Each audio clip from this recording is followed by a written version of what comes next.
வணக்கம் அன்பு நண்பர்களே. கிளாசிக் கார்ஸ் நம்ம இப்போ பார்க்குற வண்டி பார்த்திங்கன்னா 2019 டஸ்டரு 110 RX ஜெட்டுங்க. 2 ஓனர் வண்டி, 120 சர்வீஸ் ரக வண்டி, டீசல் வண்டிங்க. டீசல் வண்டி பார்த்திங்கன்னா உங்களுக்கு ரொம்ப டிமாண்டு. அது 2019 நீங்கள் டஸ்டர் வாங்க ரொம்ப கஷ்டம். உங்களுக்கு நல்ல மைலேஜ் வரும், நல்ல குவாலிட்டியான வண்டி. வண்டி பார்த்திங்கன்னா 100% ஒரிஜினல் பெயிண்ட்லேயே இருக்கும். நல்ல ஆர்டிஃபிஷியலாக தான் சீட் கவர் போட்டிருக்காங்க.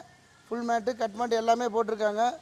பாடி லைன் பாருங்கள் ரொம்ப தெளிவாக இருக்குது. 2 டயர் புது டயருங்க. 2 டயர் பட்டன் கம்மியாக இருக்குது. நல்ல நம்பர், ஃபேன்சி நம்பரு பாருங்கள். பூட் ஸ்பேஸ் பாருங்கள் இந்த வண்டிக்கு எவ்வளோ இருக்குன்னு. 2 பேர் உள்ள நல்லா உட்காந்துட்டு வரலாம். வண்டியில் ஒரு சின்ன டென்ட் கிராச்சஸ் கூட கிடையாது. இந்த வண்டி வந்து 7,85,000 வெரி ஃபைனலாக கேட்குதுங்க. கண்டிப்பாக நெகோஷியபிள் தான். ஐடியா இருக்கிறவங்க ஸ்க்ரோலிங்கில் நம்பர் போய்ட்டுருக்கு, கண்டிப்பாக கூப்பிடுங்க. என்னால் என்ன மேக்ஸிமம் பண்ணித்தரமோ பண்ணித்தரேன். நீங்கள் வண்டி வந்து கோபி கிளாசிக் கார்ஸ் வந்தீங்கன்னா பார்க்கலாம்.